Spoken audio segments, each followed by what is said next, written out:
Well, welcome to our YouTube reflection for May the 3rd, the fourth Sunday of this Easter season.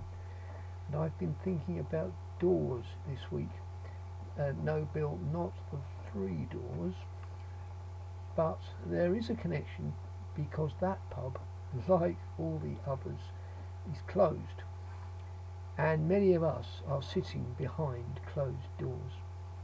If we are lucky enough to have a garden, or are a key worker, or are able to exercise, we get some chance to go out.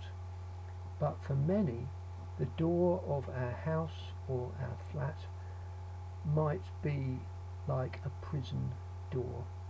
We have no freedom to open it. Our room has become like a cell. We sometimes look longingly at that door, wishing for release, just as the ladies do who sit in the cells at the establishment where Jill works. It's a hard place to be, day after day. In our Gospel reading, Jesus today tells us in John chapter 10 that he is the door, or a gate or a door for the sheepfold. What did he mean by that?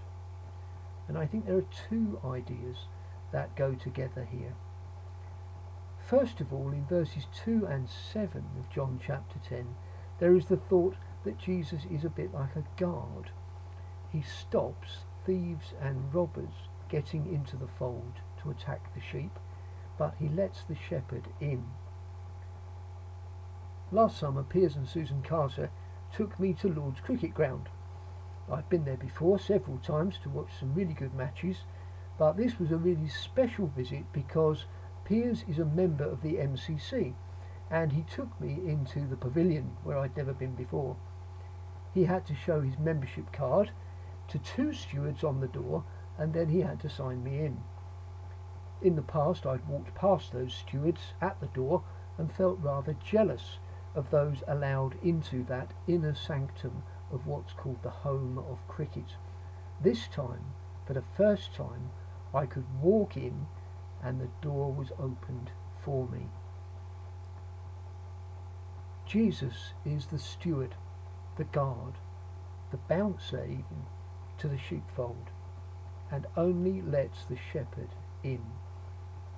What does that say to us? It says to me at least that God wants the best for us as individuals and as a group of Christians. God will bring care and healing to his vulnerable sheep, as he says in Isaiah chapter 40 verse 11, and elsewhere in the Old Testament in that lovely passage from Ezekiel chapter 34, he will, when he comes, bring many lost sheep with him. That's an image that Jesus picked up in one of his parables. In Jesus, in other words, we learn that God is love. And through Jesus, God reaches where we are, into our sheepfold, even behind our closed doors. We can hold on to that belief today.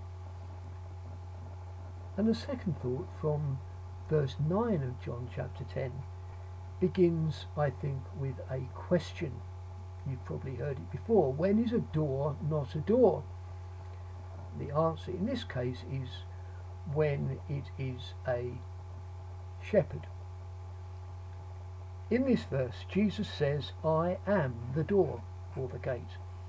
The image is of a stone sheepfold in a field with a gap in the wall to let the sheep in and out.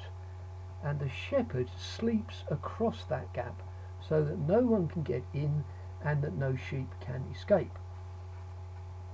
Now, in some parts of the Bible, for example Revelation chapter 3 verse 20, it is we who have the power to open the door to God or to Christ and to let him in, or to keep the door shut and keep him out.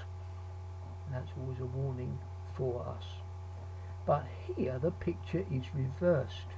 It is Christ who has the power to open the door or to keep it shut.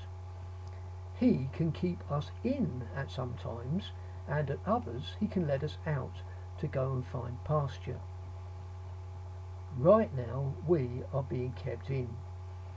These restrictions are like Christ laying across the door of our houses. It's for our protection. But there's also the hope that in his love, someday we will be able to go out again to a fuller life, to a more abundant life. So if you are sitting now looking at a closed door, can you see Christ there? To accept that these restrictions are his protection, but more than that are his gift, his opportunity to grow, that's a big step of faith. But if we can grasp it, it will keep us in that peace that passes understanding. Even behind our closed door, we can say with Jacob, as he found himself in that strange, uncomfortable place, recorded in Genesis 28 verse 16, surely the Lord is in this place, and I was not aware of it. This is none other than the house of God. This is the gate of heaven. So may God bless us all, bring to his world his mercy and his healing.